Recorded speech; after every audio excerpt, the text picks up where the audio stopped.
The following may contain offensive language, adult humor, and or content that some viewers may find offensive. The views and opinions expressed by any one speaker does not explicitly or necessarily reflect or represent those of Mark Radulich or W2M Network. Please listen with caution, or don't listen at all. TV party tonight! What? TV party tonight! Oh, we got nothing better to do than watch TV and have a couple of brews. Don't want to talk about anything else. We don't want to know. We're dedicated, yes, To our favorite shows. Oh, my tickets! Everybody loves Hypnotoad. Scary dog! Pearson at Blurnsville. Futurama! Hello, good evening, and welcome to another TV party tonight. I'm your host, Alexis Hejna, and hey, I got a question for you guys. Can you picture that? Because tonight we are talking about the latest from our favorite felt friends, the Muppets. This is a look at the Disney Plus series, Muppets Mayhem. Joining me tonight, of course, our Lord and Master, Mark Radulich. Hi, Alexis. Happy to grace the TV Party Tonight podcast that I so lovingly and graciously gave you to talk about a Muppet show that I didn't hate for once, and it's nice. The Muppets Mayhem. I'll say, usually when we were, you step back from TV Party Tonight quite a bit, but you have all been on every time we've talked about the Muppets. Absolutely. The Muppets, we'll get to it in a few minutes, but I've grown up with the Muppets, the movies, the whole 9 yards, and when there's been a show, I've been at least interested to see, well, maybe will this one be any decent? At some point, you and I need to talk about that one Muppet show that they did where it was the late night talk show. That needs a proper examination, but today is not that day. Are you talking about the one that they tried to... No, not the one that it was filmed kind of like The Office, but that one where they basically tried to recapture the magic of the original Muppet Show. No, the one that's like The Office where Miss Piggy is like a narcissist and she's in a relationship with Kermit, that one. Yeah, oh no, they broke up and Kermit's dating a skinny pig, and there was this big thing online about fat shaming Miss Piggy because he went for a skinnier pig. Yeah. Someday you and I and Jesse will do that, but today is not that day. I just remember that for the second episode where Miss Piggy ends up in a relationship with Josh Groban. Yup. That was classic. Of course, coming back is my fellow animation enthusiast, Zachary Strobel. Hello there, Zach. Hi. What was that? Your attempt at a prop, or what was that? Oh, I didn't have a prop Muppet, so I just used my hand. It's gonna be a long hour. All right, so those of you who are catching us on live stream, YouTube, Twitter, you notice we have a new face. We have somehow gotten someone else to be sucked into the void of our cult. I'd like to introduce former co-host of PC Live, The Whiskey Rebellion, and The Right Hook, Mr. Brodigan. Hello. Hi. Did I understand correctly in the theme we're supposed to talk TVs and drink some brew? Yes. All right, hang on, right back. I got mine right here. Oh, great. And we lost him. He escaped. Listen, John and I, while he's gone, let me vamp here for a second. John and I were college friends. As I was telling you before the show started, I heard we were both taking an African literature class, Joanne, and I heard him and another neckbeard in the back talking wrestling, and this is 1995, I think, 1996. And I kind of like threw myself in the middle of them. I'm like, oh, friends. And then we started watching wrestling together. We went on some road trips together. Some of those road trips did not end with John wanting to murder me where I stood. We started, he was actually the first person that I did podcast with. When I started podcasting in 2006, I started off solo, realized talking to yourself sucks. And so I brought on a co-host so I would have someone to talk to. And it was supposed to be, if you'll remember, John, a very serious look at the news of the day. And because it's me and you, we couldn't go very long without doing chicken noises and the wild sex lives of animals. And PC Live was what started out as Progressive Conservatism Radio became PC Live. And we scared him off again. No, so he came back. How foolish! I mean, brave. When I toasted the screen, my beer exploded. Well, I swear I'm usually much more professional, not much more professional, but get that. All right. Well, what All right, now where were we? All right. Well, Mark was just giving us a little backstory on how, he met you and he sucked the life force out of you and turned you into his unwilling slave. So Okay. let me go ahead and ask you this. From what I saw in the chat, you basically approached Mark and said, if you guys are discussing the Muppet Mayhem, I want in. And Mark, of course, never turns down fresh blood. So he said, please come and join us. What about the Muppet Mayhem or the Muppets in general? What made you want to come and join our show tonight? Well, I had only just heard of the show when I had asked that. Just because I've always loved the Muppets. But they came to me more as an adult. Like I'm 48, so of course I grew up with the Muppet Show and the Muppet Babies cartoons. But I didn't truly appreciate the Muppets as like we'll call them entertainers or a life forms until I became old enough to understand all the cameos in the Muppet movie and how witty the jokes were. What are you doing here? A very brief cameo. Yes, it's because of the Muppets that I know who Mel Brooks is. Which I mean, the scene about a pig that goes bananas. What is this, a luau? I still quote that all the time. Hey, it's thanks to the Muppets I know who Paul Williams is. Yeah, actually, I watch Em and Otter. I make a point to watch Em and Otter every year. So do we. That is one of the 3 or 4 must-see Christmas movies that I watch with my kids every Christmas season. Oh, and the other one is the Muppet Family, not Muppet Christmas Carol, Muppet Family Christmas, where they all show up at Father's mother's house for the holidays. Oh yeah, that's a good one. And then you get the Sesame Street gang shows up. Yeah, you get the Sesame Street group, and they find the Fraggles. Yes. Yeah, that's a great one. My favorite cinematic crossover. One of the first.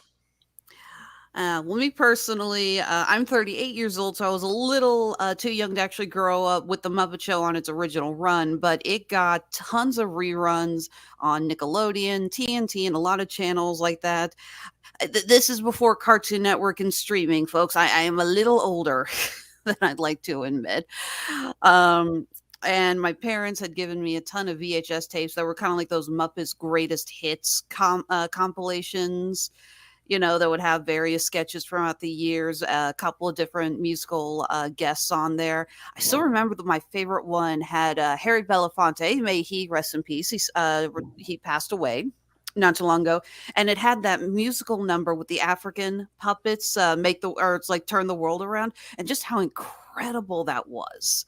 And I still remember that to this day. It's one of those things that's been etched in my brain, and I love it.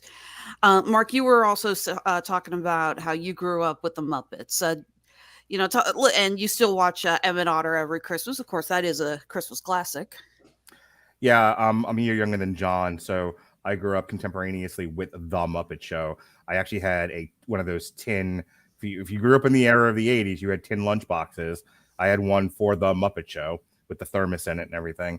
But I would tell you that my first vivid memory of the Muppets is the Great Muppet Caper. Because even the Muppet movie I didn't see until afterwards. We owned a copy because my dad would tape the stuff off of HBO. We were hoity back then and we had HBO. And my dad taped the Great Muppet Caper. I watched that religiously growing up as a kid. I still to this day know every word to the Happiness Hotel song. The Muppets is one of the more eminently quotable stuff from the Muppet movies, plural, is some of the most eminently quotable stuff in my repertoire of movie dialogue that I use constantly. I just did one, what are you doing here? A very brief cameo. I say that shit at work. If I'm not supposed to be on shift and I walk in and someone says, what are you doing here? I'm like, very brief cameo. And I just keep walking. No one knows what I'm doing. If they want stunts, next time they want stunts, they get a double. I love that line. The Great Muppet Caper. I actually, to this day, when I'm getting ready for a date, I will sing. I can't think of the name of the song now. The song that Kermit and Fozzie sung together. Yeah, where he's Moving right ready- along. No. When he's getting ready for the date with Miss Piggy, I know what you're talking about. Okay. It's like stepping out tonight or something like that. Stepping out with the stars. Yeah. I've joked about stopping a taxi by throwing myself in front of it. A la Gonzo. There's so many great lines. But then I went back and I watched the Muppet movie, which has got some classic stuff in it. Frog's legs and all of that. Gone with the Schwinn. That's another one I like to use a lot. Oh my god, I was almost gone with the Schwinn. And then maybe you should try Hare Krishna. Then of course there was the Muppets Take Manhattan, which is what gave us Muppet Babies because of that dream sequence. And that's another one where I knew the songs. It's funny to me, because I'm known as like the movie person, right? I'm Mr. Movie Deconstruction, Mr. Movie Critic, but like I have this love affair with music as well, and musicals. Like I took my daughter to go see Grease on Sunday, and I was singing all the songs in the chair right next to her as she's like horrified that not at me. There's like she's like, why is there so much sex in this movie about horny teenagers in the 50s? So like when I think about when I think about like the Muppets Take Manhattan, I remember all those songs. I remember singing them. I watched Muppet Baby as a kid too. I kind of got away from the Muppets for a while. Like anything that happened like in the mid to late 90s, and after that, because I was a young adult, I was growing up at the time, and I just got away from a lot of that stuff. I don't think I came back to any of the contemporary Muppet stuff until the Muppets, going back to that show again. And then you and I did the web show that was on Disney Plus, and now we're here. Just real quick, when John watched the trailer and immediately texted me, he's like, have you seen the trailer for the Muppets Mayhem? This is fantastic. Both of us are huge fans of VH1's Behind the Music. So like the whole concept of following a band and, another example of this would be Metallica's documentary, Some Kind of Monster. I love that stuff. So when I saw they were kind of parodying that sort of thing, but with the Muppets and Dr. Teeth and the Electric Mayhem Band, I'm like all in. This is, if this show disappoints me, I may have to go into the woods to live deliberately. It did not disappoint. You wouldn't be able to live with yourself. You'd have to get a bigger apartment. Yeah.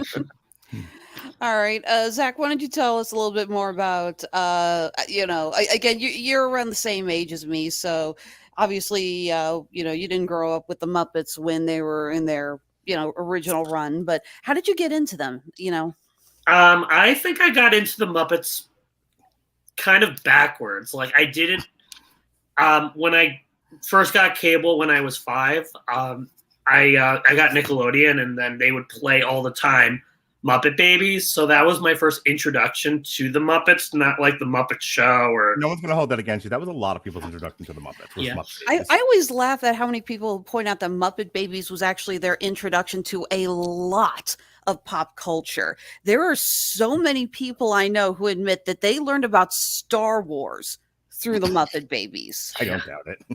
There's nothing wrong with that. We all got to get introduced to the culture somehow. Whatever gets you into it. It's like, Spaceballs isn't the best Mel Brooks movie, but it's Gateway Mel Brooks. Very true. Very true. But yeah, what happened was, and then my mom got me a Muppets computer game. So I was like freaked out because I was like, wait, are they grown-ups now? Do they actually have, do they have feet? Do they have feet?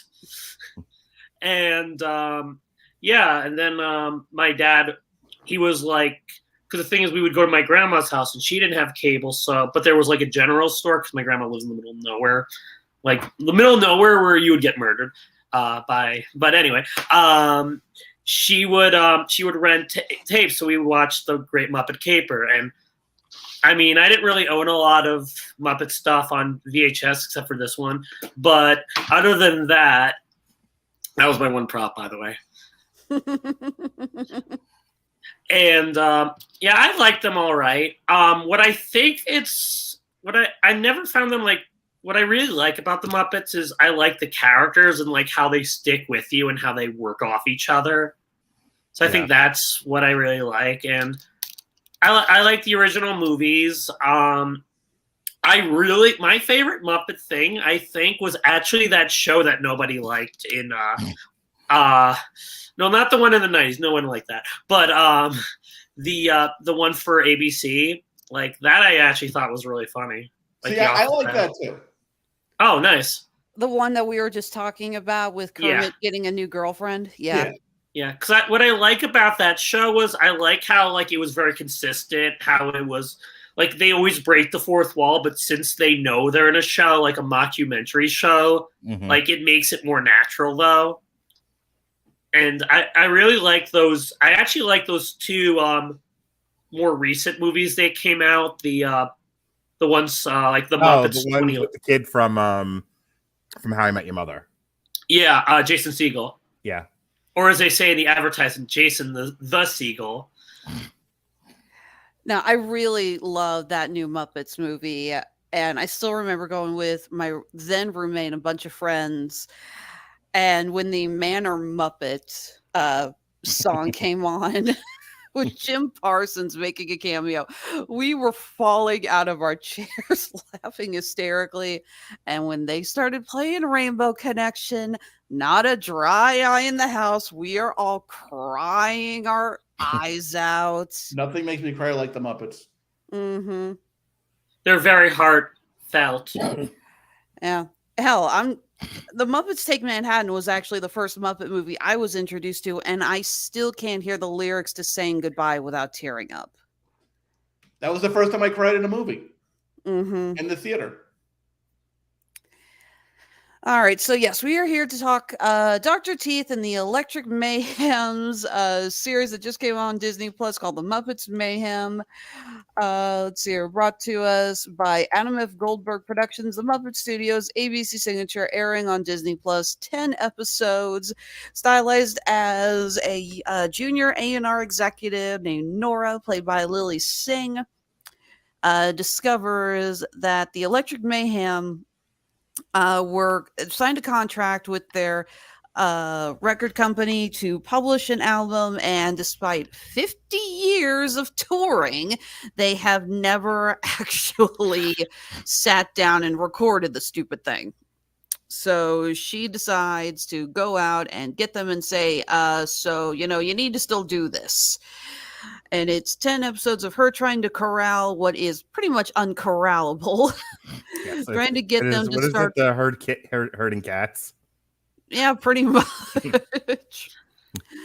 Along the way, she is joined by a guy named Moog. His full name is Gary Moogski. I have no idea how to pronounce this dude's last name. The guy for the kitchen sister. Yeah. Oh my God. I freaked out that that's Tahj Mowry. It's like, I still remember, I didn't watch the show because I was out of the demographic for watching, but I remember seeing it advertised all the time when he was a little kid. And he was, what was it called? Smart Kid or something like that? So or Smart Guy? Melissa came in about midway through. Like I started it in the morning with my kids, and slowly but surely the rest of the homeless that live in this house started migrating towards the couch and watching. And she came in about midway through, and the first things out of her mouth, by the way, and we'll get to it. I'm not going to take over hosting, Alexis. I'm sure you're eventually going to address the Beatles episode, but she came in right before that. And when she noticed who that was, she was like, oh my God, is that the kid from Sister Sister? Like, that was her big reaction to anything going on in the Muppets. Like, oh my God, it's that kid. He's in everything. And I'm like, yes, Melissa, it's fine. They're also joined by Hannah, Nora's sister, who is a influencer and social media aficionado. And I can't help but feel like her appearance was a bit of a jab at the previous Muppet series, Muppets Now, which was filmed to look like it was a bunch of webisodes and had the characters doing various internet-worthy activities. So again, it's like I feel like her inclusion and her eventual character arc and realization of, maybe I should actually be living my life instead of recording and streaming my life. I was just like, did you guys learn something while making Muppets Now? Here's the other thing. I would like to poll, I would like statistical analysis on how many people identify as influencers and can make a living at it versus everybody else doing stuff on the internet. Because I swear to God, influencer is now its job to have on TV, so they have an excuse to have you in scenes. It's like there's an old TV trope, and I can't off the top of my head think of like what job this would be, but it was like I was like the stay-at-home like therapist or something. It was like just an excuse to have you in the house, and like Alan Thicke from Growing Pains or some shit like that. Like now it's influencer just so we can have you around. But I'm like, who the hell's making like what one out of like a zillion people makes money at this? There are a few groups of people I hate in this planet more than influencers, and I refuse to accept the fact that they're real.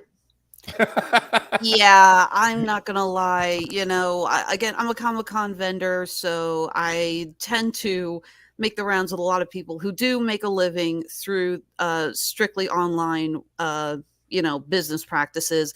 A lot of online gamers, live streamers, let's players, things like that.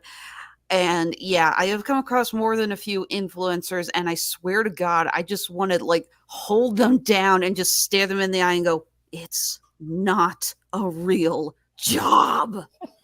Says the 4 people doing a podcast, by the way. Yeah, and okay, it says the 4 people who would kill to have the kind of following that Dr. Teeth and the Electric Mayhem have.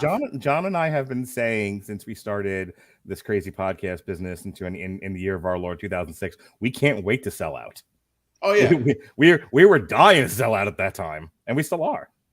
It's not selling out; it's buying in. Thanks, Lars. I was doing Seth Rollins. We also got a couple of recurring characters, including JJ, played by Anders Holm, who a lot of will recognize. He's one of the stars and creators of Comedy Central show Workaholics, as Nora's ex-boyfriend, who it comes across at first like he's going to be an antagonist because he's essentially trying to buy out the music catalog from the record company that Nora works for, but he ends up joining her side and trying to kind of rekindle their relationship. There's actually some good character growth amongst not just the Muppet characters, but the human characters as well. You know, we see a lot of just a very long journey with Nora, with her sister, with JJ, with Moog. You know, this is actually, you know, for all intents and purposes, this is a very well written show. Oh, I didn't know where you were going with this, but we're just going to kick things off with the writing. I think this is one of the better. First of all, as you lamented, maybe whined a bit today in our group chat, you know, there's a lot of crap on Disney Plus. Just a lot of whine. I just commented, can we go 48 hours without us talking about Disney? My friends. leave poor Chris Bailey alone. He hasn't done nothing to you, or he's not the one that didn't. I was just noticing a pattern. It's like, oh look, we're complaining about Star Wars. Okay, well, I want to talk about The Idol. No one wanted to do that, so we're talking. So we just trashed Disney shows. Anyway, the writing on most Disney shows is like mid to poor, and so the occasional one especially of like a big IP like Muppets or Star Wars or Marvel or what have you, where like. I sometimes think the only good writing on TV is the writing TV executives don't know about. It was like they were handed the show, like, here's your budget, you're greenlit, go do your thing, but we're not expecting to make money on this, so we're not going to watch you or send you any notes or anything. And voila, quality 10 episodes. This is some of the best writing I've seen on a streaming television show to come off the Disney app in like a year now. And I had high hopes for this, but I've had high hopes for a lot of things and been let down almost every time. Obi-Wan Kenobi. And I didn't even bother. Oh my God, dude, they were throwing mountains at each other, John. Mountains. We went from barely able to lift up an X-Wing to through the Grand Canyon at one another. It was ridiculous. Anyway, it could be worse. I could get you started on your Book of Boba Fett rant again. No one wants that. No one wants to remember Book of Boba Fett. Anyway, the point is that the writing in this show is like surprisingly solid. Like, you know, even the human characters. And it was funny because you brought up the Muppets Most Wanted and the Muppets with Jason Segel. And I remember not having a tremendous amount of hope for that either, because the last run of Muppet movies, like Muppet Treasure Island and some of the other ones, were not great. They were like subpar movies. So I go I think into you just a lo- offended Zachary by saying that. That was one hell of a just reaction there, Zach. that's right. I love me some Tim Curry. Jack, Oh, sure. Zach can defend his love of Muppet Treasure Island when it's his turn. But I think I go into a lot of Muppet shows, Muppet projects, like not expecting a lot, and then I'm like overwhelmingly surprised when it's as good as this one is. And there's been a few of those. The human characters is what I was getting at, like Lilly Singh. The tendency for modern Hollywood writers to write a character like that as insufferable was high, and they like nailed her. She goes on a nice little hero's journey where she starts out as somebody willing to kind of cut the legs off, the person in front of her to get ahead. She's single-minded, she lies, she's doing all kinds of bad things because, well, that's just the music industry, and that's her rationalization. And then over the course of the Muppets make her better. And I think that needs to be said. One of the things that makes the writing good in this show, and then I'll pass back to you, Alexis, is the Muppets aren't made a joke out of. Like there's not kind of from the writer's point of view, a point and laugh at how stupid the Muppets are. Like there's reverence for the Muppets. Yeah. There's in the writing itself, there is the belief that the Muppets are inherently good, and that we're all made better by the existence of the Muppets, and that is seen through the relationship of the Electric Mayhem band and the Lilly Singh character. And it's one of the best things about the show. They make her a better person, and she comes off better by the end of it by her association with this make-believe band. Really last thing, and then I'll shut up for a little bit. Part of what drew John and I to wanting to talk about this tonight, what drew me out of semi-retirement to talk about television, is our love for music. My buddy Chuck and I used to say, I don't think we could go a day without making a new musical discovery. And that's still true to this day. I'm going to dozens of concerts this year because I love the live music experience. And one of the things that's great about this show, one of the things about the writing of this show is the reverence for music in and of itself, the appreciation for music and what it does for the human soul and the human experience. Yeah. I think Mark nailed it when he brought up the writing, because I think it's something the Muppets has been good at, and including the Jason Segel movie and including the ABC show. With a lot of these remakes, or when they try and go back to old intellectual properties, a lot of times it comes across as a parody of the source material, mm-hmm. or a cynical, modern, stupid jokes for stupid joke's sake version of it.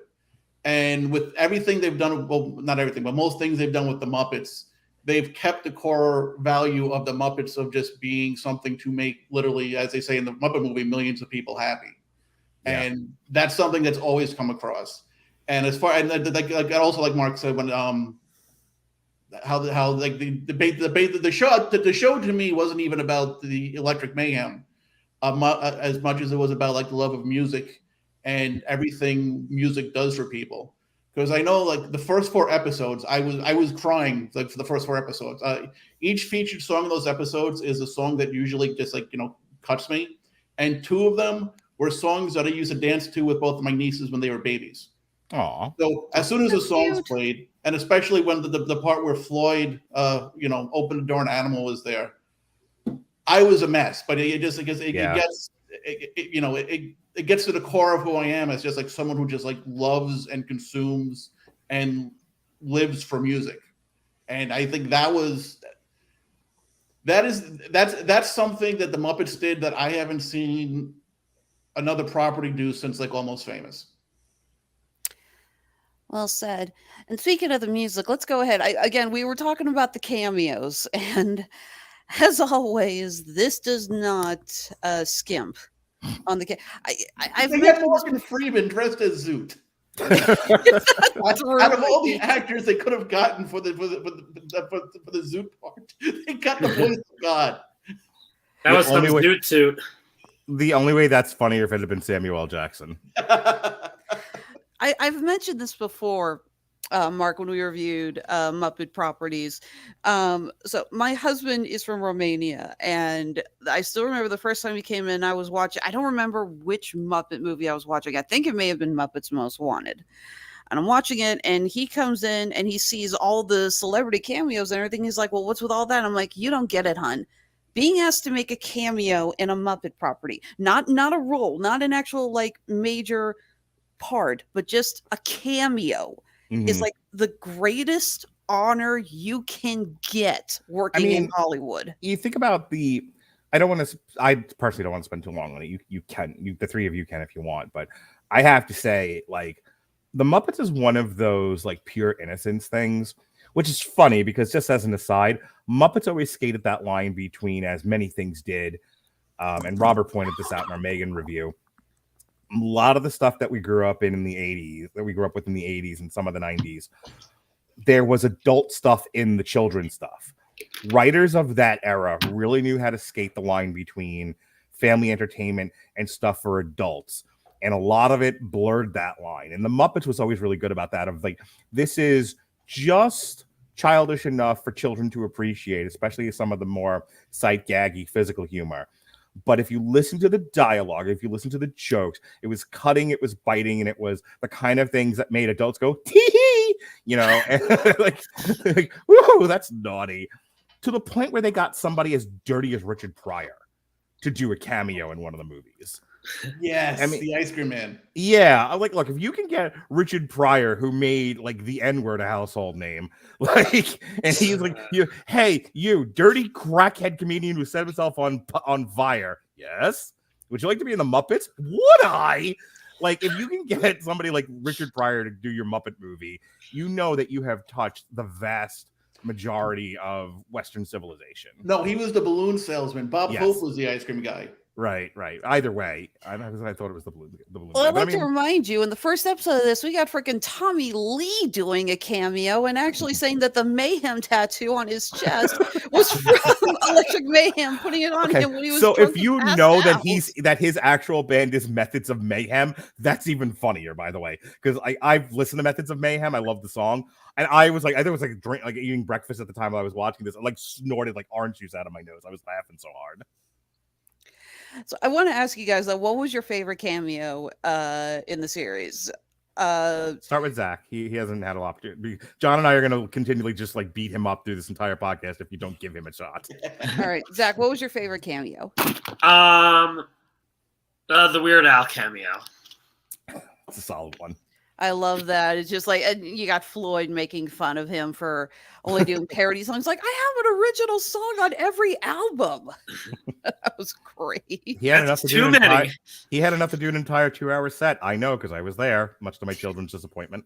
I actually met him. He's very nice. I've heard he's a really great guy. Yes. All right. John, what about you? What was your favorite cameo in the show? I got to go Morgan Freeman. I just the fact that they had Morgan out of everyone they could find to play Zoot, Morgan Freeman. I have to admit, I'll go on and say that was the least expected cameo out of all of it. It was just like, I did not see that coming. Mark, what about you? I don't know if I have one. That's why I was just like, just talk to the other guys about the cameos. I think the Morgan Freeman one was funny. It's the one that stood out. Like, what other cameos were there? Just real quick. Okay, I have the full list here. So we had Paula Abdul, Stephen Aoki, Sophia Carson, Cheech and Chong, Billy Corgan, Deadmau. Okay, I'm gonna go with Billy Corgan just because they don't use him for anything having to do with the Smashing Pumpkins. They used him for his attachment to National Wrestling Alliance. Yes, that's goddamn funny. And actually, I think that was the first cameo out of any of them. Mm-hmm. So it set the tone. Yes, it did. Mm-hmm. So the one that I think is my favorite, it was actually not a musician cameo. It's because he's done cameos in a lot of Muppet properties. It was Danny Trejo. And I just love how he warms up to how they painted his house with all psychedelic colors.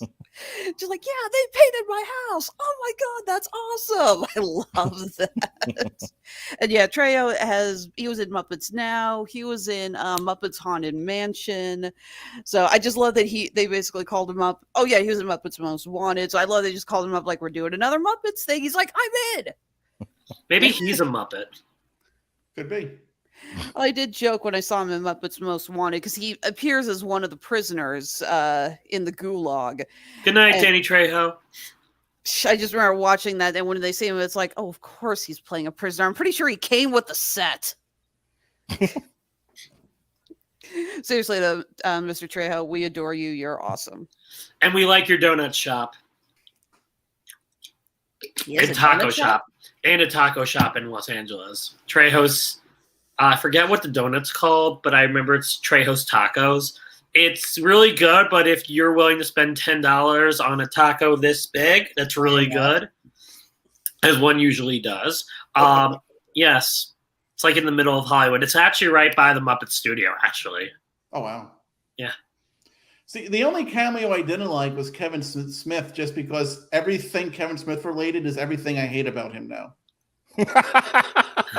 Okay, so you have to understand, John just shared his pain because at one point John was an ardent follower of Kevin Smith. Yeah, I remember you and I actually hurt my feelings. I was gonna say, do you remember when you and I went to go see Jay and Bob Strike Back in the theater, and we were both like dying laughing, and we were cheering at the screen and everything, and we both walked out like, well, that was a love letter to us. That was a love letter to lifelong Kevin Smith fans. Yeah, I've driven to Red Bank to see the stores and to go to the comic book store, and then he became a parody of himself. Yeah, and then the Jay and Silent Bob reboot came out, which hurt my feelings, and then he did Clerks 3, which I was just sad. I liked Clerks 3, and I don't want to get off on a tangent and steal the show away from Alexis, but I will say this. I think where I finally lost my patience with Kevin Smith, like, it was because it was one of the, like, it's like having a child where it's like, I know you're terrible, but you're my child, and I love you, and I'm gonna let this pass. I'm gonna let this pass. I'm gonna let Yoga Hosers pass, and I'm gonna let this pass. I'm gonna let Jay and Silent Bob Part 2 pass. And then he's on Twitter yelling about Spider-Man No Way Home, yelling at the Academy at the Oscars, at the Academy Awards, make No Way Home Best Picture, make a populist choice. And I was like, Jesus Christ, get this man laid and off Twitter. And at that point, I was done with Kevin Smith. I actually met him at a supermarket because I used to live in Los Angeles, and because my life is secretly a Muppet movie. Apparently, it is. Yeah, and this was back before he before he lost all that weight. Yeah. And it was funny. It was like, he dresses exactly the way you see him in his movies, backwards hat, jerseys, all that stuff. And it was weird. He just went up and I'm like, hey, and he nods back to me and he goes and grabs like a woman's butt. And I realized that's his wife. So I was like, I didn't call the cops. It was John, remember like in Jay and Silent Bob Strike Back and you have the Mark Hamill sequence and like the letters come up and it's like, cheer kids, it's Mark Hamill. That was funny. Okay, so it was funny when it happened in the movie, right? He's clearly having fun with the audience, breaking the fourth wall, and obviously is his love of Star Wars, and it kind of comes out in that moment. My problem is Kevin Smith has become that moment. All right, back to you, Alexis. All right, so I guess one of the other things I want to talk about is trying to figure out the best way to word this. So we've seen a lot of properties from the Muppets over the decades. This was kind of a unique idea, not taking our main characters. This is, I think, one of the few Muppet properties that we have seen that doesn't focus on Kermit, Fozzie, Piggy, Gonzo, or any of them. And it was a bit of a reach. It was a gamble, but I do think it really paid off. And I know we're all hoping, we all want to see more Muppet properties in the future. So the question is, I wouldn't say we want to see more properties. Like, yeah, I think they nailed it with the electric teeth. But if they start to do what they do with like Star Wars and Marvel, where like Scooter's going to get his own show and Beaker's going to get his own show. Oh no! I'm all in on a Beaker and Dr. Bunsen honeydew show. No, that's all. See, okay. That was actually my question. Was do we want to go back to seeing more with the traditional lead stars, or do we want to see more with some of these side characters? And what side characters would we want to see get focused on? Because I'm actually with you. I want a Dr. Bunsen honeydew and Beaker special in the worst way. Beaker, we have to cook. I know the joke's been done before, but God, that was good timing, Zach. I think anyone they came up with, each one would get worse and worse and worse and worse. I would rather them just stop. I don't want to even see. I don't even want to see a sequel to Muppets Mayhem, which I guarantee you they're going to announce at the next Disney conference. Yeah, no, like this needed to be one and done. This was a great my problem, and I complain about this in our group chat, I've complained about this in the podcast. It's like Hollywood gets lizard brain about things, and it's like, you had a great idea, you had a great show, you've built up some goodwill, you've lost considerable amount of goodwill, but you built back a little bit, you got a little bit back. The fans, are not quite ready to burn the building down in which you work, and then it's like, oh, this was moderately successful, great, 10 more of these. Oh, stop, just like have some self fucking control. To that Disney end, does not have self-control, and you know it. Clearly Toy Story 5, Frozen 3, Inside Out 2. Anyway, Aladdin 4. No, that's not Jafar real. takes the census. You give it Any time. live action movie? Yeah. Let me say this to answer your question, Alexis. I liked what they did with the Muppets Haunted Mansion. I think putting the Muppets in 1 hour specials quarterly, periodically, once a year is not a bad idea. I'm kind of with John. No more series. I don't trust Hollywood to get this right more than once. But I think they have just enough talent to occasionally do a 1 hour Haunted Mansion-esque special. So like putting the Muppets in a really funny, familiar circumstance, kind of goofing on a particular theme. Sure, every once in a while. Again, Haunted Mansion was fantastic. Mm-hmm. But regularly trying to crank these out, nope. Kermit and Gonzo are going to be throwing mountains at each other by the end of it, and I'm gonna have to join a Middle Eastern terrorist group. Yeah, I'm just sick of it. I would be okay if the Muppets did say like an annual Guardians of the Galaxy Christmas episode. Yeah. I would not be okay if they did literally every single Marvel series that Disney has done. Hey, James Gunn, you want to come back to Disney and do the next Marvels movie? No, or the next Muppet movie, I meant? Sorry, that was we've already discussed that. I know, I just couldn't resist. Wasn't there a thing where they were trying to make like the Muppets Great Gatsby, which by the way is a great idea? Is that real or that may have been something that was thrown around in development? But didn't we have an entire group chat discussion dedicated to what we could insert the Muppets in? Well, this is not a new thing. There is a tweet that gets brought up once in a full moon or something and makes its way on Twitter. And the joke is remake a popular movie or just a popular property, and you have to replace all of the cast with Muppets except for one human. One human leads it, and everyone else is Muppets. And I've been arguing, why haven't we got an Army of Darkness, keep Bruce Campbell, everyone else is Muppets? Okay, I want Muppets Caligula then. Oh, sweet Jesus! What? I want Muppet Showgirls. Thank you, John. Love you. Mwah. Oh, good God. Hey, I hope your friends are watching, Zach. they totally are, or they stopped. We haven't gotten any comments yet. I was getting I'm starting to get worried because I see we have viewers, but we have no comments. All right, so you've heard from the pervs. Now we hear from Zach. What do you want to see with Muppets? Well, how do I top that?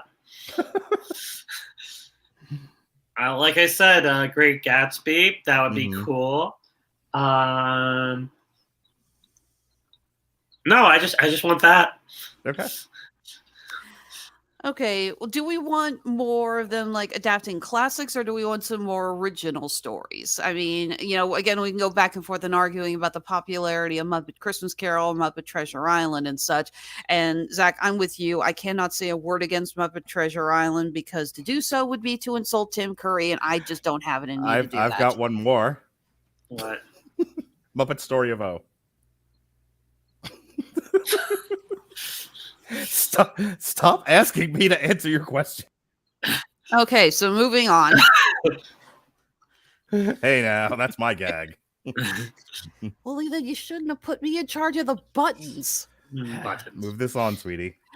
Okay. Another thing I thought was kind of fun was that we really get a fun look at all of the members of the Electric Mayhem. I never knew Lips had a name. You didn't know who had a name? Lips. Oh, yeah. Actually, Lips is a rather new character. He was not in the original band. I don't even think. I could be wrong. I don't think he was in the. He's maybe not from the Muppet Show, but he's been in the band for a while. But I had no. I don't think they even knew that he had a name up until you have to give this guy a name. Yeah, like I And said, he I'm was pretty good. sure he wasn't in the first wave of Muppet movies because I don't remember him in the first Muppet movie in the Can You Picture That music video. I don't Yeah, remember I him in don't Muppet remember Take him from. Manhattan. I don't remember him from the band in the Happiness Hotel. Maybe he was sleeping. There Yeah. are bugs. There There are are bugs. bugs, There there are are lice. life, There there are life. Sure, we've got our little problems, but you'll never beat the price. Hey, John, how you guys fixing to pay? We'll take C. Very popular choice. You can have your show back now. What's your room number? We're on the second floor. Oh, I'm sorry. I can only take you as far as the lobby. Oh, look, it's steering wheel surprise again.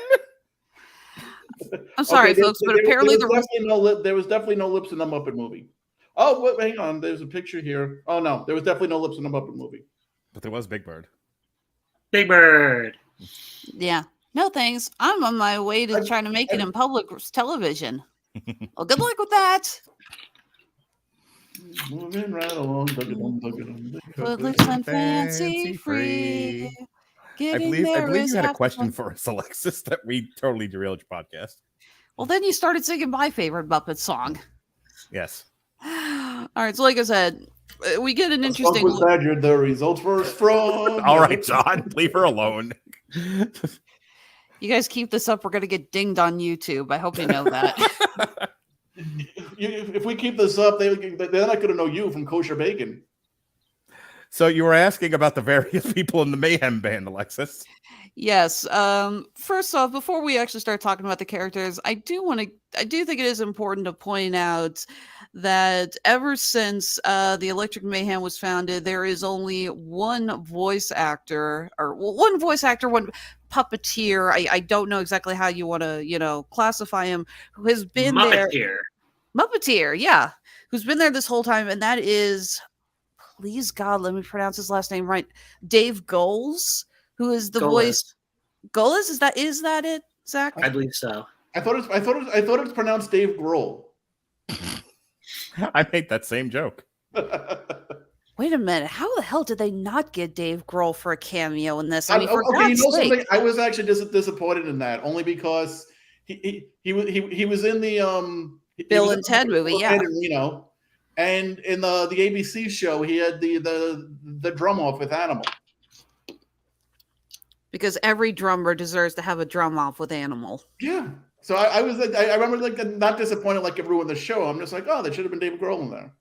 Yeah, I didn't even think about that till you mentioned it. It was like, holy shit. Again, he showed up in Bill and Ted Face the Music. How did they not get him for this? Because I think I said it when we reviewed Bill and Ted. David Grohl makes everything better. He really does. All right. So, yes, we have Dave Goelz. He does Zoot. He is pretty much like the last of the original Muppet performers. Most of them have either passed away, or you have Frank Oz, who is... Frank Oz is dead? Frank Oz, no, I said most of them. Frank Oz is still alive, but he is retired as a Muppeteer. I was trying to do the Zoot joke, though. Okay, that would have been funny. What? Who landed? Frank Oz died when? No, Frank Oz basically said, I'm done doing the Muppets. I'm done playing Piggy, Fozzie, Animal. Do what you want to do with them. I wash my hands. Did you leave them in your other pants? I don't have no other pants.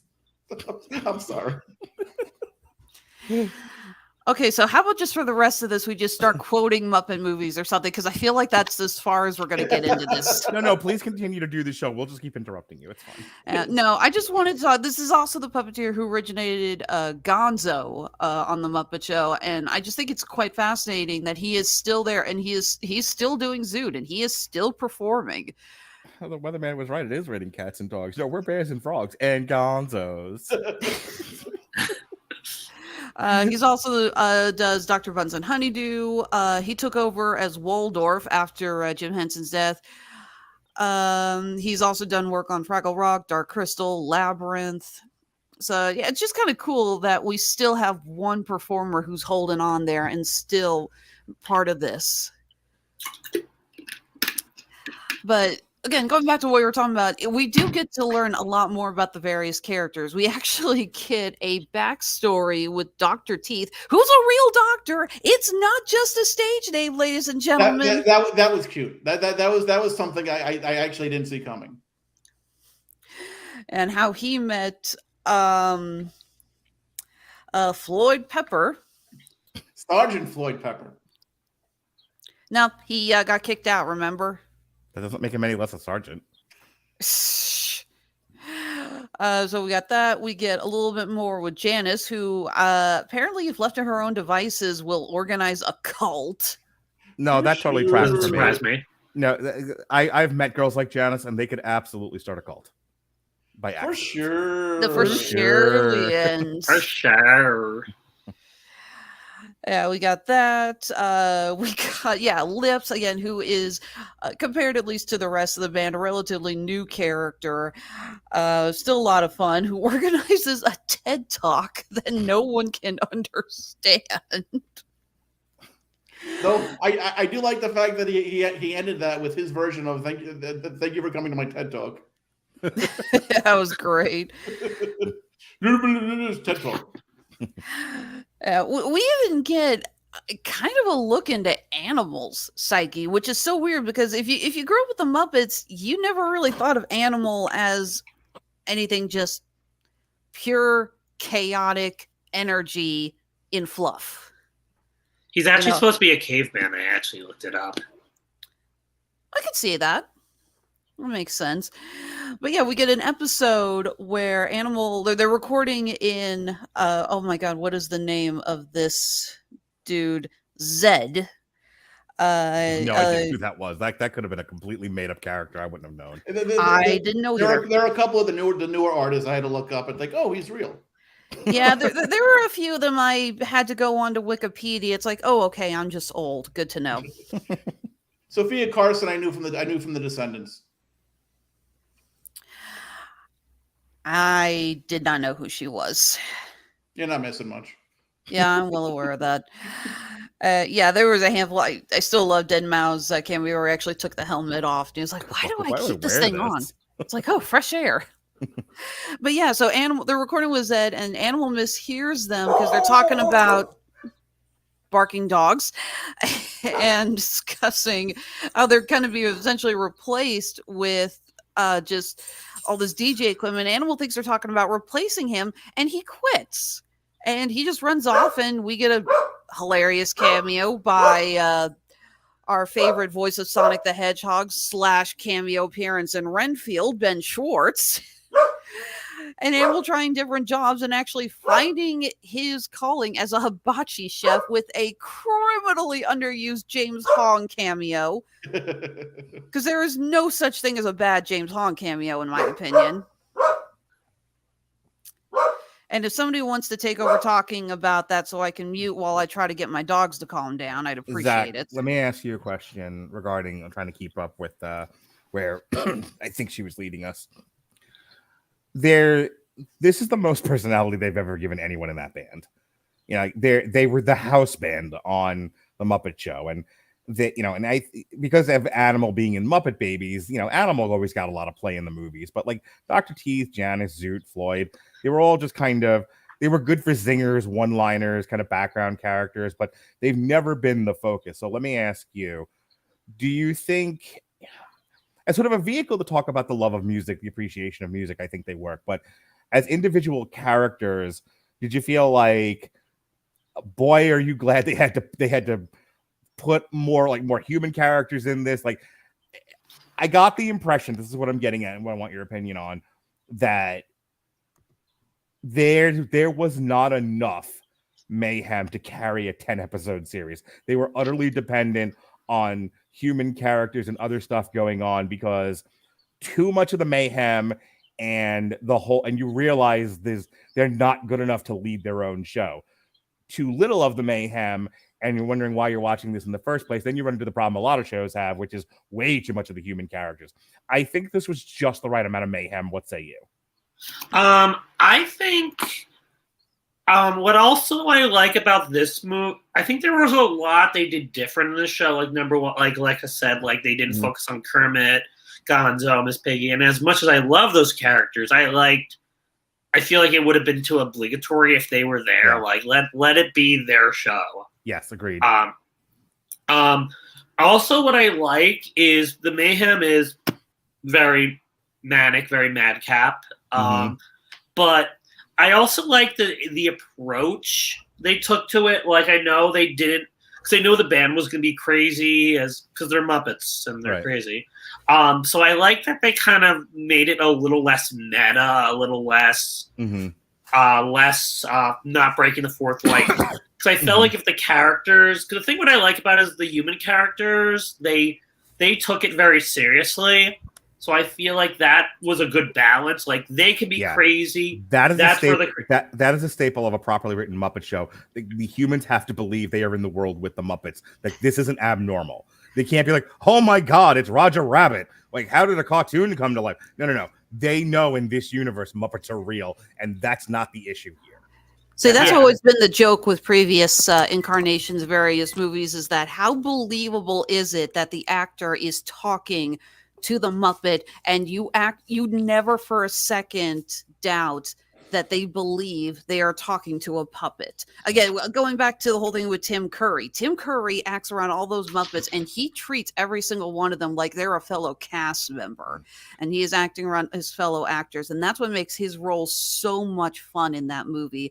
Whereas Michael Caine in Muppet Christmas Carol, I feel, came off with a little bit more of a step out of the uncanny valley, step away from reality, if you were. He does a great job, but there's a lot of parts of the movie that I feel he's looking at and he's like, and I am talking to somebody's hand stuffed in a felt sock. All right, I cut you off there, Zach. What were you saying? That's okay. But what I was getting at is I feel like it was very serious. I did like the show episode 6 forward, because I feel like then, like, they kind of embraced a little more of the madcap humor of the Muppets, where it was like, oh, he's like, but they played it very smart though, where it's like, where they're like, oh, he's having a flashback. How long does this last? Like, that felt like it wasn't like it was a little bit of a fourth wall break, but it felt like in character, like, oh, this happens all the time. Yeah, like I was thinking about like Peter Pan and Wendy, and well, it's a garbage movie.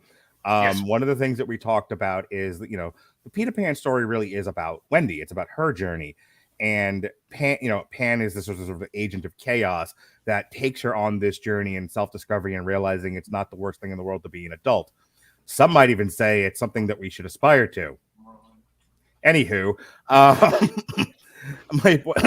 with the the Muppets are there, as what I was saying before at the beginning. You get just enough Muppets, you get just enough of the Mayhem to propel your main character forward. And it John, like, weigh in with this when I'm done, what we've been talking about.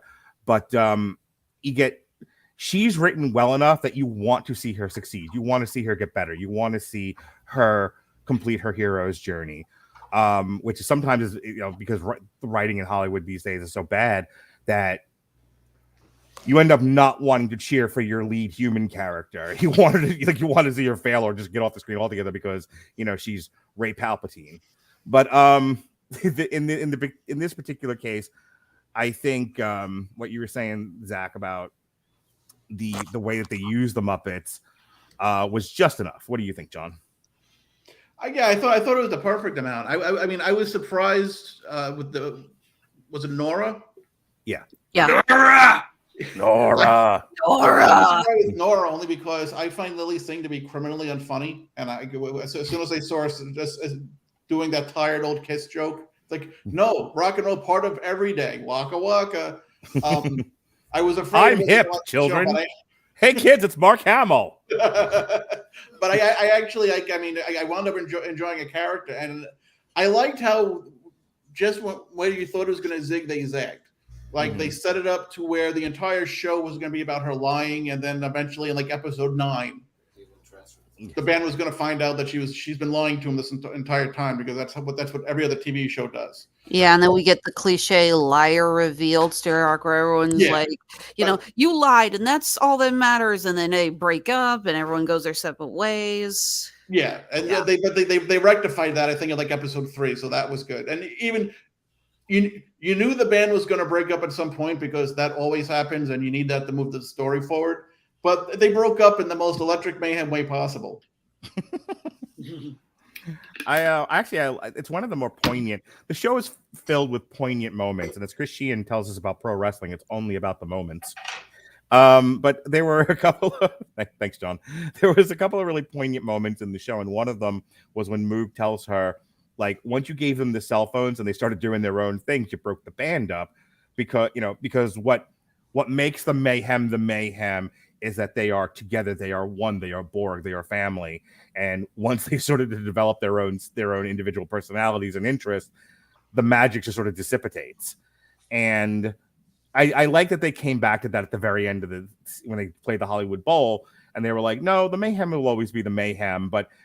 And I think this is a really good point to make, that it's that difference between enmeshment and individuality, which I think, if you've had any kind of long-term partner in your life, if you've had any kind of spouse or boyfriend, girlfriend, any kind of partner, it can be very easy to be entangled, to be enmeshed with them, to feel like you're inseparable, and that's not always the healthiest thing. And I think the point of the show, what they were trying to say is, you're still a family, you're still partners, you're still involved with each other, and you still love each other, but you don't have to be up each other's ass either. You can go be your own individual people. Kind of like a Muppet. Yeah, because like the Muppet, who literally has someone up their ass. Yeah, maybe you stick your hand up there and Miss Piggy her. That's a Metal Hammer of Doom joke. Hi, Robin Cooper. So I think, like I said, it's a really talented group of writers. It's almost as if the people at Disney didn't know what they were doing with this, or are just as surprised as us. You know what I also think it was? I think it was also Adam Goldberg, because if there's anything you saw when he was doing the show The Goldbergs, he's got a love for all these things that we love. It always shines through in his writing. I want to piggyback on that really quick, and then I'll throw it back to you, Don. But one of the things that we say often is, and you were talking about like remakes before and reboots and stuff like that, the most common critical error is that stuff gets made by people who don't know why the thing itself was popular in the first place. It's like, Star Wars is popular because of lightsabers. Maybe to some dorks, but no, that's not really why it resonated with people. And that may have been what caught their attention, but right. It's not the thing that that's not the thing that made it resonate with millions and millions of people worldwide. And so many times, something like the Muppets, it's like, I watched the Muppets when I was a kid. We got to throw Gonzo here, and Kermit's got to do a thing, and Miss Piggy's got to flip a desk over, and that's the funny stuff. That's why people like the show. No, it's not. You're only looking at the surface stuff. You're not really digging in deep to what made this resonate with the zeitgeist across the world. And this show is the opposite of that. It knows exactly why the Muppets are funny. It knows exactly why they're popular. Piggybacking on what Mark was talking about, how they put people in charge who don't understand why things are popular. I don't know if this is true or not. It's something I saw in passing today, but apparently the next Star Wars trilogy is going to be Timothy Zahn's The Heir of the Empire. Oh, we talked about it in our group chat. Okay, even though they killed off everyone who was in the book. I mentioned that. I was like, it's going to be hard to do this without Luke Skywalker, since he's an integral part of the story, but whatever. Ray will play everyone. Yeah, well, they apparently think they can make the Flashpoint paradox without actually including Superman, Wonder Woman, or Aquaman. So good luck to them. They proved that they've made a Muppet Show episode with Star Wars. They can make they should make an all Muppet Star Wars movie, and I'd be there opening day. We do have that classic Mark Hamill C-3PO R2-D2 episode of and Chewbacca episode of the Muppet Show. I try to watch that every May the 4th. That's my tradition. The only way that Heir of the Empire is going to work is if it opens with like a woman waking up, going into the shower, and like Lawrence Kasdan is there, and like I thought she was dead. All right, Toots, what's next?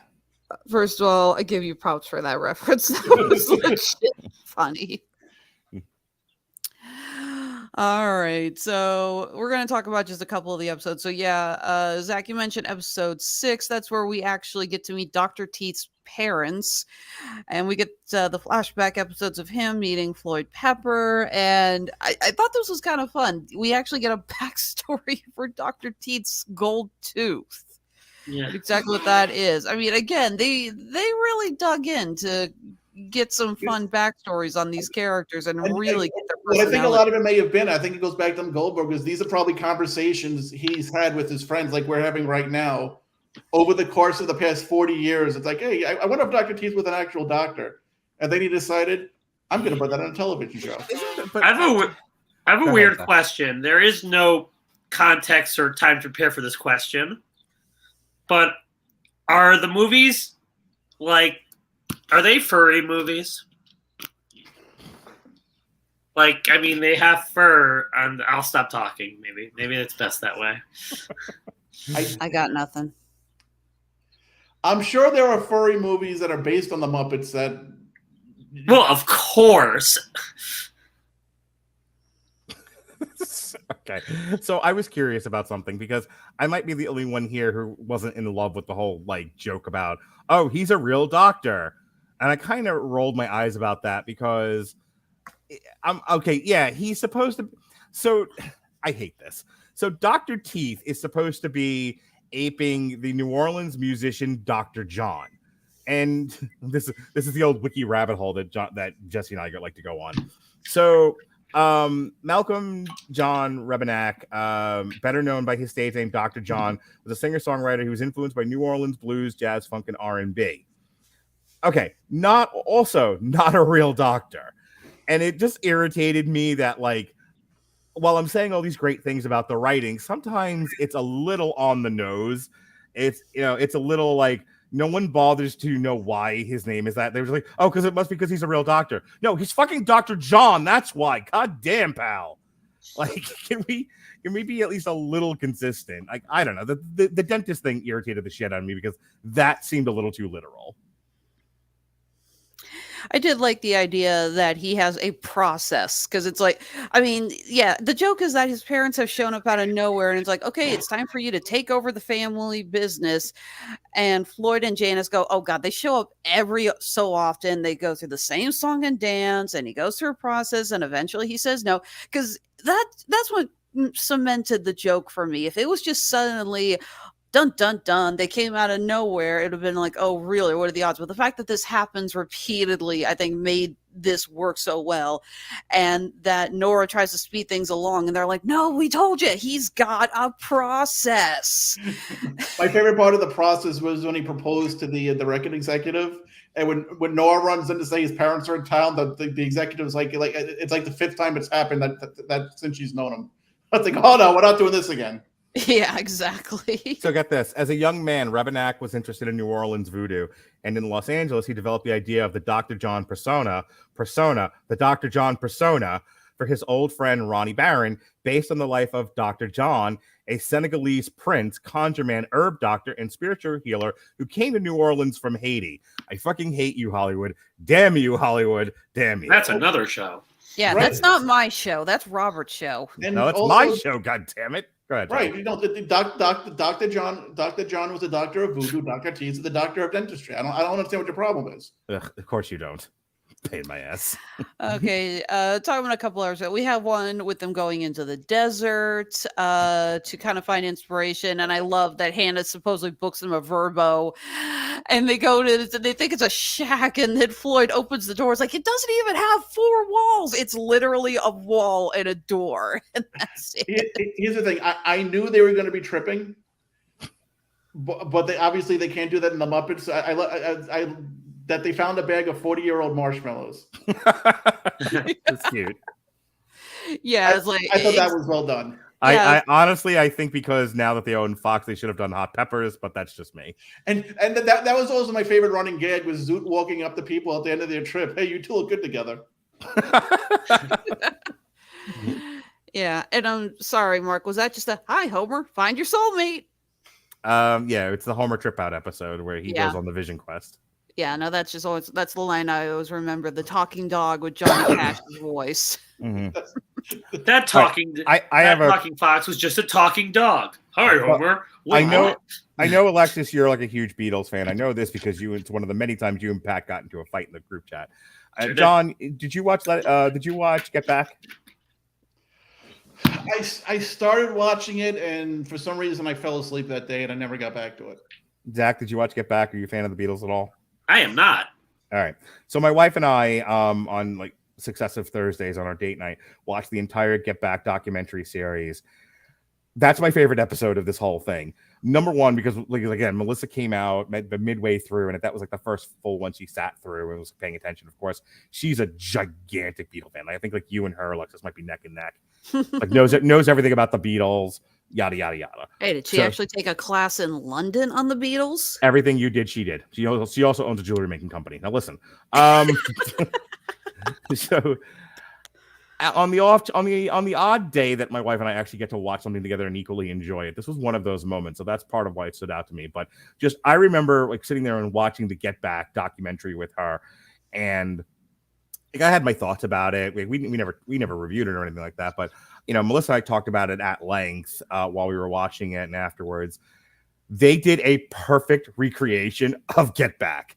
That episode where they're filming them in the studio, right down to the shit with Yoko. You almost said Yokozuna. Yoko Ono. Yeah, seriously, it's like even those who haven't seen the documentary. Oh, we lost someone. Yeah, his camera went out. I'm sure he'll be back. All right, yeah. I'm sorry. Even if you haven't watched Get Back, if you are even passingly familiar with the Beatles, when what's her name, Penny? Yeah, when Penny starts singing, I actually shouted, "Oh God, it's Yoko Ono!"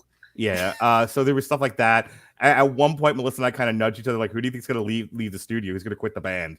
And someone does. I think it's Floyd that walks out. And said someone does. Like, we were dying. You're back, buddy.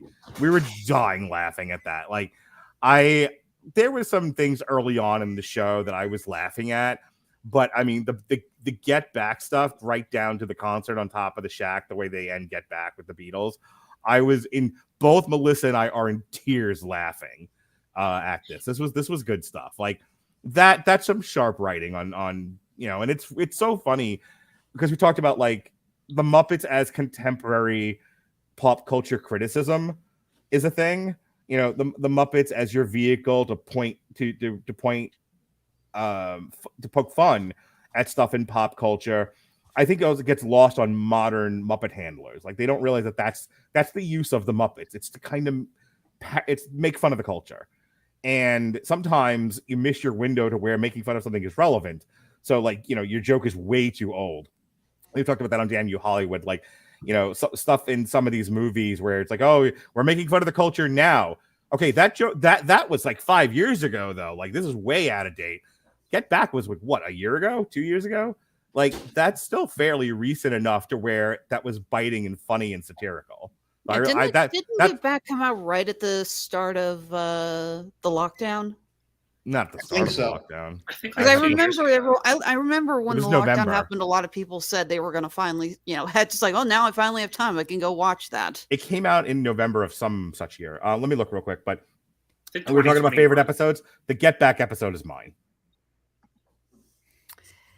I'm not sure about favorite episodes for me, but I know the two scenes that made me laugh the hardest. One is when they're at the recording studio with Zed.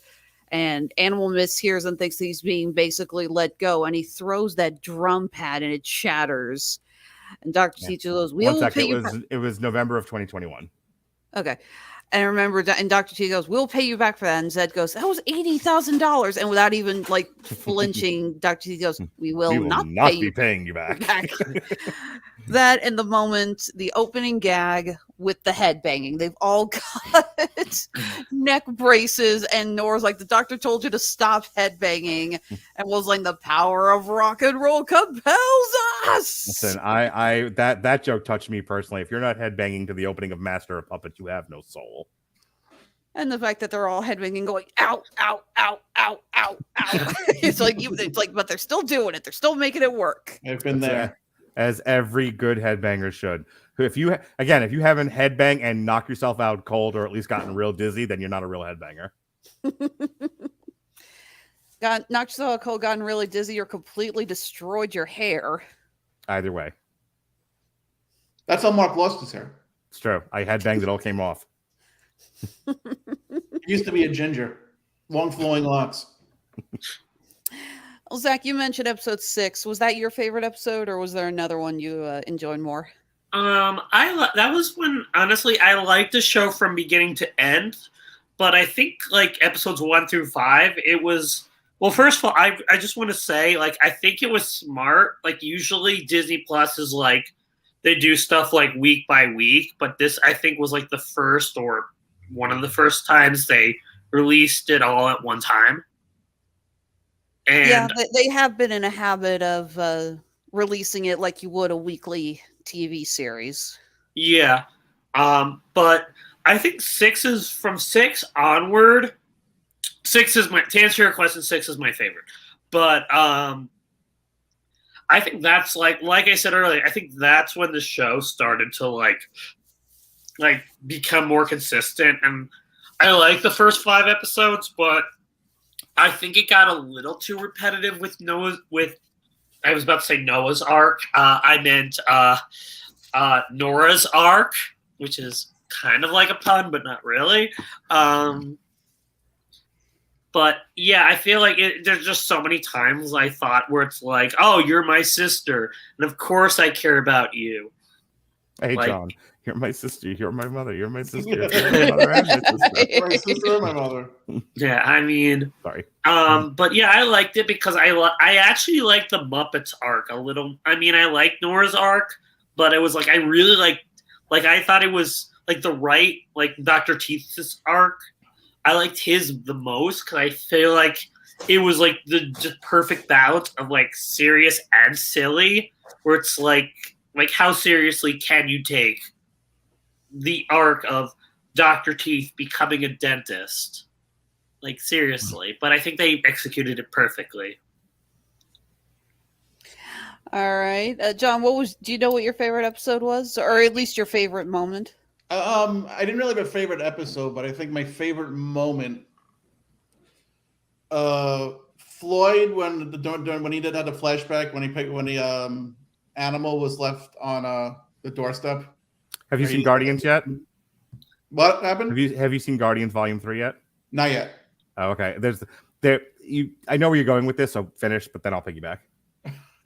I was finished with that. I was gonna say I like that scene, but like the big scene that I liked was in the first episode, with Dr. Teeth playing "Have a Little Faith in Me," Mm-hmm. and the look in Nora's face just because of like, and you can see in Nora every time you've had that one song that's really just like right to your heart and just, it's you're both like you're having like an emotional breakdown and a religious experience at the same time.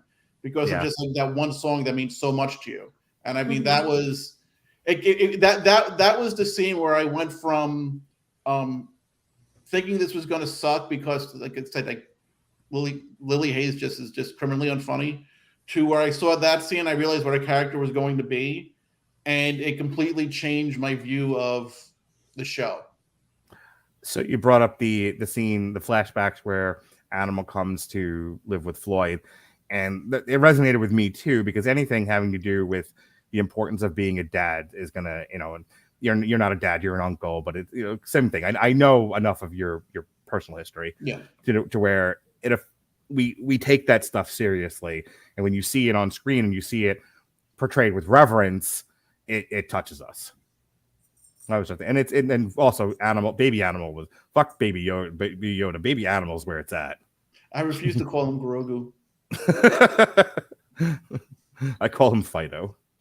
And that's why you two don't come on when I host discussions on The Mandalorian. Yeah, I don't come on because that show sucks. Oh, I feel like I need to get Andrew and David in here to shut you up. You can try. They've been podcasting with me for years. How's that going to happen? I meant a Roscoe, I meant my Andrew, not your Andrew. Yeah, I'll fight. I really enjoyed the first couple seasons of The Mandalorian, and I actually owned the Razor Crest Lego set. This last season to me just completely fell off. Oh no, I'm in agreement with you. The first 2 seasons are fantastic. I said it when we talked about whatever the Star Wars thing I was discussing, and I was like, slow clap for that ending with Luke, and then season 3 goes off a cliff.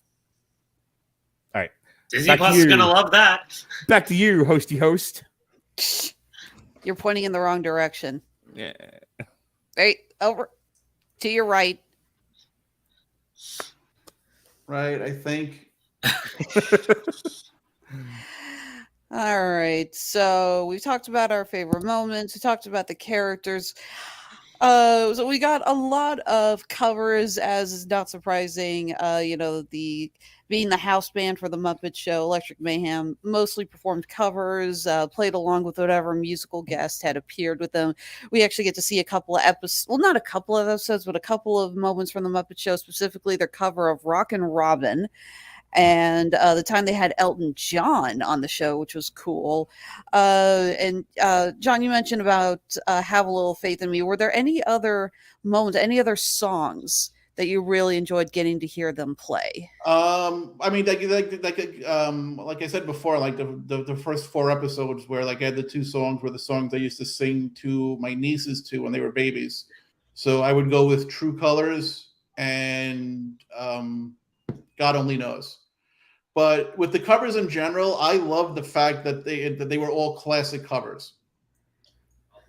Because I mean, I think the show is also another way. Like if like a younger crowd is like a younger crowd, like that's pretty much most of the Disney Plus's audience is like discovering the Muppets. They're going to discover a lot of classic bands and classic artists, and the fact that was the bulk of the song choices. I definitely stood out with me, but like my two favorite song moments were definitely True Colors and God Only Knows. Definitely. I think mine personally, it's a little cliche, but it was Rock and Roll All Night, just because, I mean, that's a song that you don't, I hear covered a lot, and usually they're trying way too hard to sound like Kiss. That was a song that actually worked really well with the music styling of the Electric Mayhem. It was like that sounds like a song that they would have originally performed. Yeah, it fit very nicely. I think just to be different, I liked Bridge Over Troubled Water, but also like I grew up in a house where like one of my dad's favorite bands was Simon and Garfunkel, so I got a lot of that growing up. So Bridge Over Troubled Water, like I mentioned, it's a pretty song. Also kind of just brings back good memories, and then kind of seeing the way they performed it stood out to me. All right, Zach, what about you? Any songs stick out to you? I liked Rockin' Robin, and you know what they should have done, and I think it's unless they did do this, and I totally don't know this, they should have released an actual album. They did. Like, they did? Well, basically, they released a soundtrack from the movie. This movie? Yeah. Well, the series. Oh, okay. I just got it over the weekend. Oh, nice. Oh, okay, never mind. But it's got the covers. It also has the original songs on it. Oh, cool. It's even got Making Mayhem featuring Sophia Carson. Oh, that's gangster. All right. I think we've covered everything. Unless, guys, is there something I forgot? Something I should have brought up? John, anything else anyone else want to talk about? John Brodigan of the Screaming Boy podcast, former Freak Boy. got everyone has multiple names. It was I just, when there's so much crap being made and there's so much unreverence, if that's even a word, paid towards like older material just because they think that the other audience needs. South Park and the Muppets, those are like the 2 things that I could always rely on. I've always like, I mean, for different reasons that like will always stay true to what they are. And, like I said, the Muppets will never not make me cry. I just, every time I see the Muppets, my heart just warms. And they've never lost that. And like, I guess we're going on 50 years. So. Well, I said they've been on tour for 50 years. So. I don't have anything more to add as far as the show goes. It ran against type, and when I say that, like there was a lot of cliched ways it could go, a lot of hackneyed ways it could have gone, and it managed to definitely avoid them to the point where I'm not convinced this was written by humans. I'm thinking this was ChatGPT. I'm being really cynical, but I loved this show. and Alexis knows, like I gave up. I jokingly said between Obi-Wan Kenobi and fucking Halo, I'm like, I'm never doing TV reviews again. I hate this. I hate television. You know, I'm gonna stick to like David Simon stuff. You know, by the way, next week season 2 of Treme, plug. You know, like I'm looking forward to like The Idol, stuff like that. Oh yeah, look it up, John. I can't do a lot of TV because it's just also written so badly. It's just, you know, as Critical Drinker says, it's just so much sludge. And then something like this comes along, and I'm like, oh, I remember now what it's like to like television. I remember. That was a weird thing that happened with me. Like most people like watched a lot more television than ever during the pandemic. I completely fell off. Yeah. Like even shows that I liked before the pandemic, I'm just like, meh. So it was a nice treat to see something that was written with love and affection and understanding and wit. And other than the Dr. T thing, which fine, I'm the only one that hates it. Who cares? I don't care. But other than that, I would recommend this show to anyone. Like this was 4 stars for me. This was the rare Disney triumph, considering the amount of garbage they put out. What about you, Zach? I really liked it. I thought it was good, but I think, like I said, it got better over. Mm-hmm. The only thing is, I think it's good for kids. I feel like it understands, like it walks that line where it's like, and I think this time instead of it feel like, hey, you got to put this guy in here, I feel like they understood the culture too, yeah, as well as made fun of it. So, I don't know. I mean, I recommend it. It's hard to say like a show gets better halfway through to like, but I think it's worth it, especially if you're a Muppet fan. If you want to get into the Muppets, I think this is a good introduction. So I liked it. Definitely. If you're a new fan of the Muppets or you're, an older fan like us, this is definitely worth checking out. All 10 episodes are streaming on Disney Plus. Check it out. And you know what? If you got time, go ahead and check out the soundtrack. It was released on May 10th through Walt Disney Records. It's got some great classics, some great covers, and yet it's got the original songs as well. So, all right, then I think we shall move into the plugs before we get out of here. John, as the newest guest who will not escape this cult that Mr. Radulich has built, why don't you tell our fans, all 2 of them, where we can find you, or if there's anything else you want to share with us? If you put an @ in front of my name, you can find me on Twitter. Okay. Hey, are you going to come back and do any more podcasts? Or was like, no, I'm one and done. I talked Muppets. I don't want to do this anymore. Depends on the topic. I actually happen to have reference for the Muppets. Okay. I was curious because you and I haven't done any podcasts in a long time. So when you were like, hey, put me on your podcast, I was like, John, is that you? Am I being... Is this a girl on Snapchat? What is happening here? Like, yes, I was catfishing you. It wasn't actually me. It was a hot chick. It was a reverse catfish. Yes, indeed. You're welcome back anytime, John. You know that. Hey, this is practically your network. You're the one that you started with me way back when. So yeah, and if there's something else that tickles your fancy, jerk your sack, let me know and we'll find a place for you. Okay. All right, Zachary, why don't you tell us about where we can find your books? You can find my books on Amazon. If you just go to Amazon, even Google, like you just type in my name, Zachary Strobel, which is right there.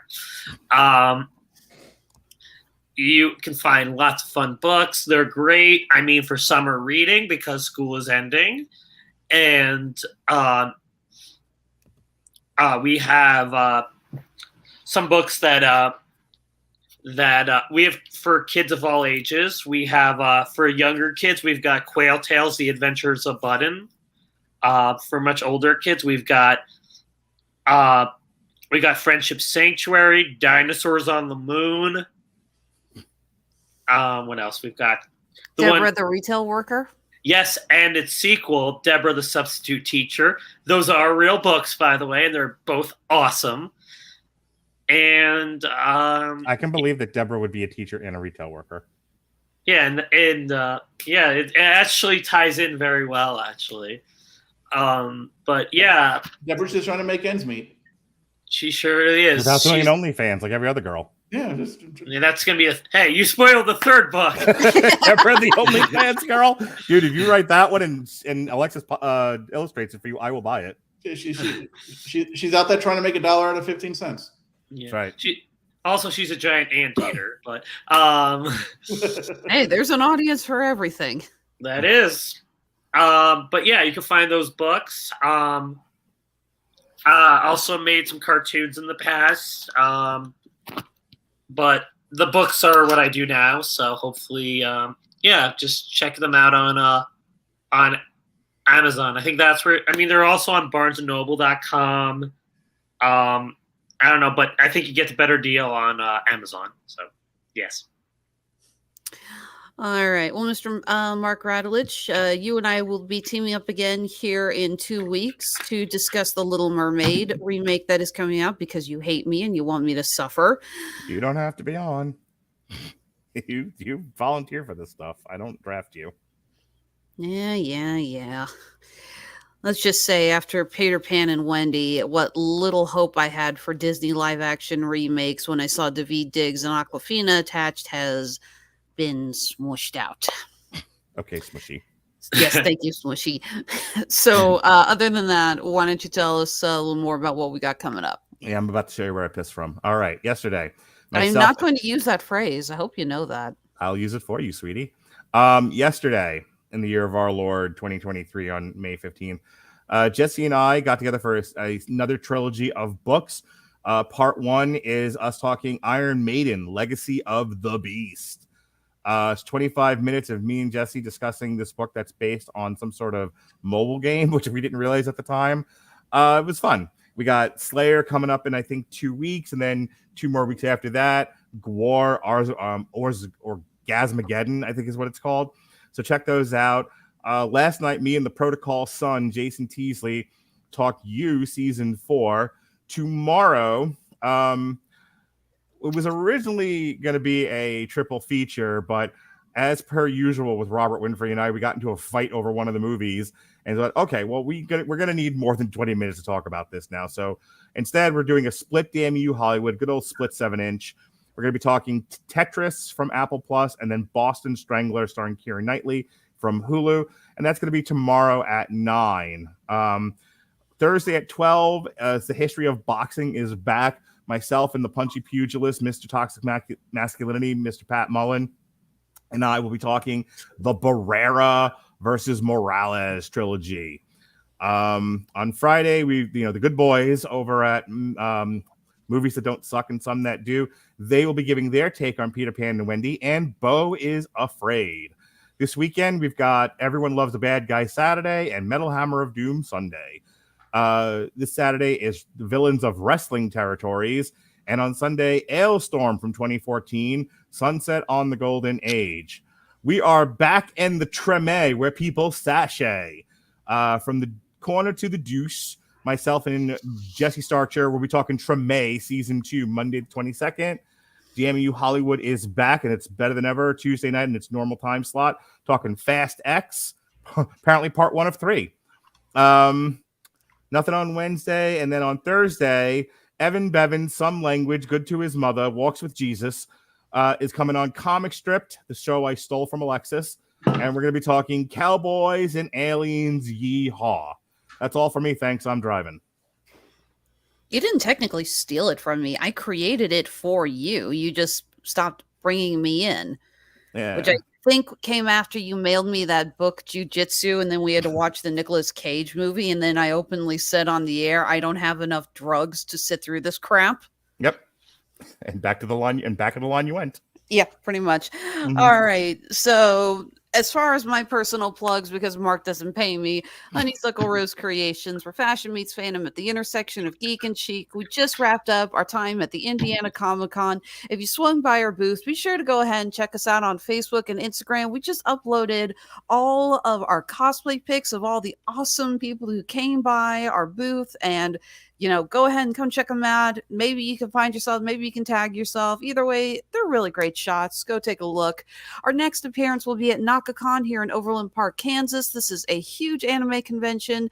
We are so thrilled to be there because we got off the waiting list at the last moment, and we're thrilled to be returning to that. And afterwards, in June, we will be heading south for the Greater Austin Comic-Con. This is one of our favorite shows. So happy to be going back. I love working in Austin. It's a great town. As always, you can find our stuff on Etsy and Handmade at Amazon. And like I said, we are on Facebook, Instagram, and Under Duress Twitter. Again, that is Honeysuckle Rose Creations, the intersection of geek and chic. So for myself, for Mr. Radulich, for Mr. Brodigan, for Mr. Strobel, be well, behave, be safe, and don't forget to rock.